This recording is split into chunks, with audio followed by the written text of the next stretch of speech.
मी चंद्रशेखर रघुनाथ टेंबे, गणित निदेशक, औद्योगिक प्रशिक्षण संस्था, पांढरकवडा. वरिष्ठ कार्यालयाच्या आदेशानुसार वर्क फ्रॉम होम या सदराखाली आपण आज उष्णता व तापमान याविषयी माहिती बघणार आहोत. सर्व प्रथम वर्षीय अभियांत्रिकी विद्यार्थ्यांकरिता हा पाठ अभ्यासक्रमामध्ये अंतर्भूत आहे. आता सर्वप्रथम आपण उष्णता म्हणजे काय व तापमान म्हणजे काय याची साधी आणि सरळ एक व्याख्या बघूया. तर या ठिकाणी उष्णता म्हणजे त्याची व्याख्या आपण पहिल्यांदा बघणार आहोत. उष्णता ही एक प्रकारची ऊर्जा आहे जी पदार्थास दिली असताना पदार्थ स्पर्शाने गरम भासतो व काढून घेतली असताना पदार्थ स्पर्शाने थंड भासतो, त्याला उष्णता असं म्हणतात. आता तापमानाविषयी जर आपल्याला बघायचं असेल तर उष्णता स्थानांतराची दिशा ज्या भौतिक राशीमुळे निश्चित होते त्या भौतिक राशीस तापमान म्हणतात. तापमानामुळे पदार्थातील उष्णतेची पातळी समजते. तर या ठिकाणी आपण उष्णता व तापमान याच्या व्याख्या बघितलेल्या आहेत. आता पुढे आपण थोडंसं उष्णता आणि तापमानामध्ये आणखी फरक आहे तो या ठिकाणी आपण बघणार आहोत. तर उष्णता आणि तापमान. क्रमांक 1, उष्णता हा ऊर्जेचा प्रकार आहे. तापमान पदार्थातील उष्णतेची पातळी दर्शविते. क्रमांक 2, उष्णता ही कॅलरी, किलो कॅलरी मध्ये मोजतात. तापमान हे सेल्सिअस, फॅरनहीट मध्ये मोजतात. क्रमांक 3 चा जो फरक आहे तो पदार्थातील उष्णता त्या पदार्थाचे वस्तुमान व विशिष्ट उष्णता यावर अवलंबून असते. तापमान पदार्थातील उष्णता साठ्यावर अवलंबून असते. चौथा फरक आहे उष्णता गुप्त रूपात असू शकतो. उदाहरणार्थ वाफेची अप्रगट उष्णता. तापमान गुप्त रूपात असत नाही. हा महत्वाचा फरक उष्णता आणि तापमान यामधील आहे. आता पुढे उष्णतेचं संक्रमण जे आहे किंवा उष्णतेचं वहन जे आहे ते कोणकोणत्या माध्यमातून होतं याविषयी आपण माहिती घेणार आहोत. तर सर्वप्रथम या ठिकाणी उष्णतेचं वहन उष्णतेचं जे संक्रमण आहे ते वहन पद्धतीमधून होतं, ज्याला कंडक्शन असं म्हणतात. क्रमांक 2 आहे अभिसरण, ज्याला कन्व्हेक्शन असं म्हणतात. आणि क्रमांक 3 आहे उत्सर्जन, ज्याला रेडिएशन असं म्हणतात. आता वहनामुळे कशा पद्धतीने उष्णतेचं संक्रमण होतं, तर घन पदार्थ जे असतात ते कणांनी बनलेले असतात.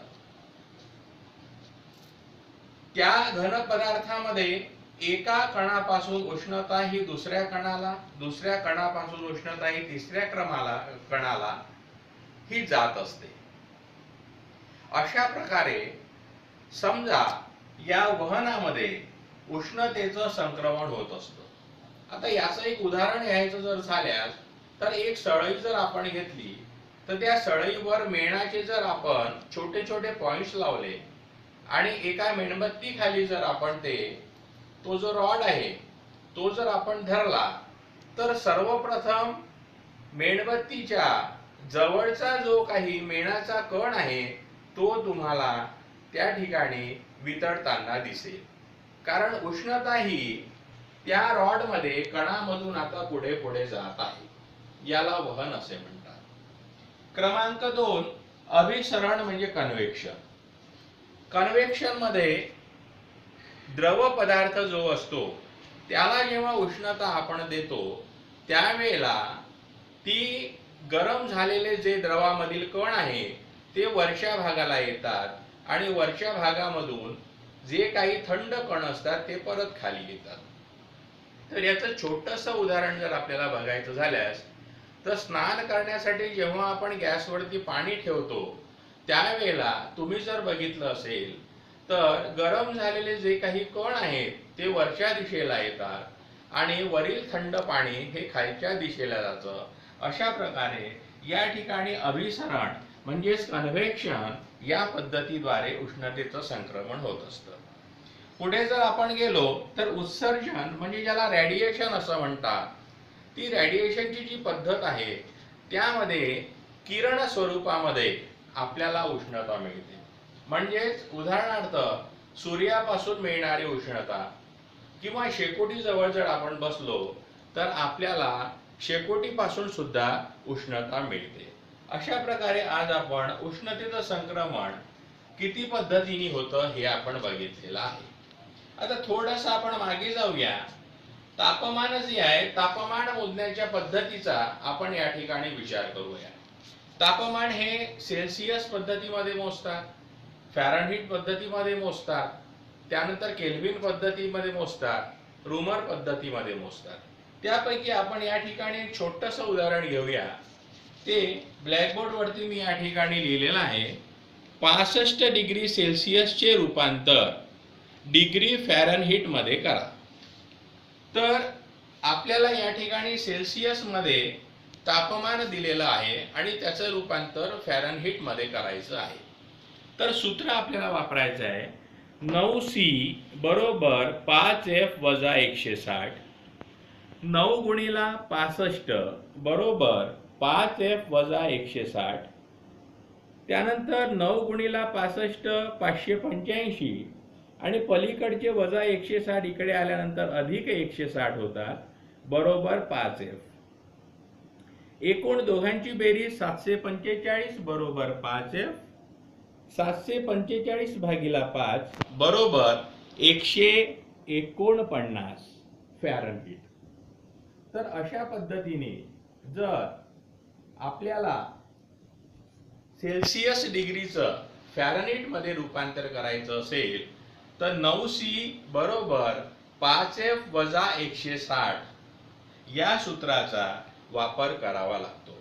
तर आज उष्णता व तापमान या पाठामध्ये आपण उष्णतेची व्याख्या बघितली, त्यानंतर तापमानाची व्याख्या बघितली, उष्णता व तापमान यामधील फरक काय तो बघितला, त्यानंतर उष्णतेचं संक्रमण कशा कशा मेथडनी होतं ते आपण बघितलं आणि सेल्सिअस डिग्री जर तापमान आपल्याला दिलेलं असेल तर त्याचं फॅरनहीट मध्ये रूपांतर कसं करायचं इथपर्यंत आज आपण या पाठामध्ये शिकलेलो आहोत. आपल्याला हा संपूर्ण पाठ कळलेला असेल अशी मला आशा आहे.